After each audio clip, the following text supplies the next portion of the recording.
మన తెలంగాణ రాష్ట్ర వ్యాప్తంగా ఎవరైతే రైతులు ఉన్నారో వారందరికీ కూడా ఊహించని శుభార్తను అయితే తీసుకొచ్చిందండి. ఇక రైతులు కూడా ఎప్పుడెప్పుడా అని ఎదురు చూస్తున్నటువంటి రుణమాఫీ అంశాన్ని అయితే తెరపైకి తీసుకొచ్చింది తెలంగాణ ప్రభుత్వం. ఇక ఒకేసారి రైతుల ఖాతాల్లోకి 2 లక్షల రూపాయల రుణమాఫీ చేయడానికి సీఎం రేవంత్ రెడ్డి గారు అయితే గ్రీన్ సిగ్నల్ అయితే ఇచ్చారు. ఇక నిన్న జరిగినటువంటి అసెంబ్లీలో ఈ రైతు రుణమాఫీ అంశాన్ని అయితే మనకు చర్చకైతే తీసుకొచ్చారు. ఇక ఎప్పటి నుంచి రైతు రుణమాఫీ కింద 2 లక్షల రూపాయలు ఇస్తారు ఏంటనే వివరాలన్నీ కూడా తెలుసుకుందాం. వీడియోను ముందుగా లైక్ చేసేయండి, తెలిసిన వాళ్ళకు కూడా షేర్ చేయండి.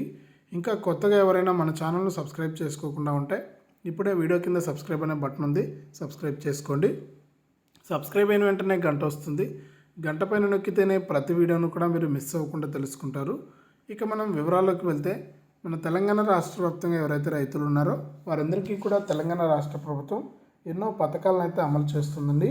మనకు అంతకంటే ముందుగానే రాష్ట్ర వ్యాప్తంగా ఉన్న రైతులకు ఇప్పటికే మనకు రైతు బంధు కింద డబ్బులు అయితే వేస్తుంది తెలంగాణ ప్రభుత్వం. ఇక తాజాగా అయితే ఈ నిర్ణయం అయితే తీసుకుందనమాట. కాబట్టి నిన్న జరిగినటువంటి అసెంబ్లీలో ఈ రైతు రుణమాఫీ అంశాన్ని అయితే చర్చకు తీసుకొచ్చారు. కానీ రైతు రుణమాఫీ ఇప్పట్లో చేయాలంటే మనకు 40,000 కోట్లు అవసరం అవుతాయని కూడా ప్రభుత్వం అయితే అంచనా వేసింది.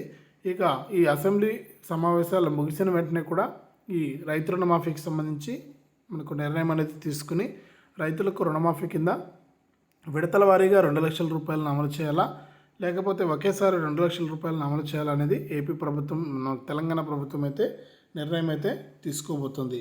ఇది తెలంగాణ రైతు రుణమాఫీకి సంబంధించి వచ్చినటువంటి అప్డేటు.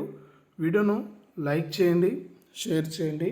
ఇలాంటి మరెన్నో వీడియోలను అందరికంటే ముందుగానే తెలుసుకోవడానికి ఇప్పుడే మన ఛానల్ను సబ్స్క్రైబ్ చేసుకుని